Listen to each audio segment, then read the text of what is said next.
நம்ம தமிழ் படம் பண்ணும்போது நான் டைரக்டர் ஏஎல் விஜய்க்கு சொன்னேன், இந்த மாதிரி ஒரு பொண்ணு இருக்குது பாருங்க. அப்படியே மாஸ்டர் பார்த்த உடனே அவர் மாஸ்டர் சூப்பராக இருக்குது அந்த பொண்ணு, எக்ஸ்ட்ரானரியாக பண்ணுச்சு சொல்லிச்சு. அப்படி தான் நான் ஒர்க் பண்ணேன். நான் அதுக்கு அவங்க பொண்ணோட பண்ணும்போதும் நம்ம மூமெண்ட்ஸ் எல்லாம் கற்றுக்கும் போது ஃபஸ்ட்டு அவங்க கரெக்டாக ஆடிடுவாங்க, நான் தான் 2-3 டேக் எடுத்துப்பேன். ஏன்னா அந்த பொண்ணோட பிரெயின் கம்ப்யூட்டர் மாதிரி, ஒரு வாட்டி உள்ளே போயிடுச்சுன்னா தப்பே நடக்காது. அப்புறமா அவங்க கிட்ட தான் நான் சில வாட்டிலாம் கற்றுப்பேன். ஏய் என்ன டைமிங் இது, ஒரு வாட்டி சொல்லுமா? இல்லைம்மா அப்படி சொல்லலை. இல்லைம்மா அப்படி இல்லை, லெஃப்ட் அவங்க தான் சொல்லி கொடுத்தாங்க எனக்கு நிறைய 2-3 மூமெண்ட்லாம். அப்படி ஒரு டான்ஸர் அவங்க. எப்படிப்பட்ட ஒரு மாஸ்டர்?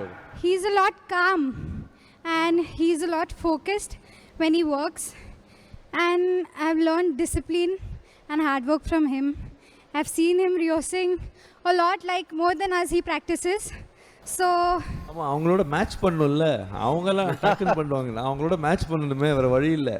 நான் பாட்டு ஒரு ஓரமாக இவங்க சொல்லிக் கொடுப்பாங்க, இல்லாட்டி அதே மூமெண்ட்டு தெரிஞ்ச இன்னொரு பொண்ணோ பையனோ வந்து சின்ன பசங்க தான், என்ன ஒரு அவங்களுக்கு எல்லாம் 12-13 அவங்க தான் எனக்கு சொல்லிக் கொடுப்பான். அவங்ககிட்ட கற்றுக்கிட்டு அப்புறமா நான் கரெக்டாக வர வரைக்கும் பண்ணுமே, இல்லாட்டி டிவியில் தெரியுமே ராங்க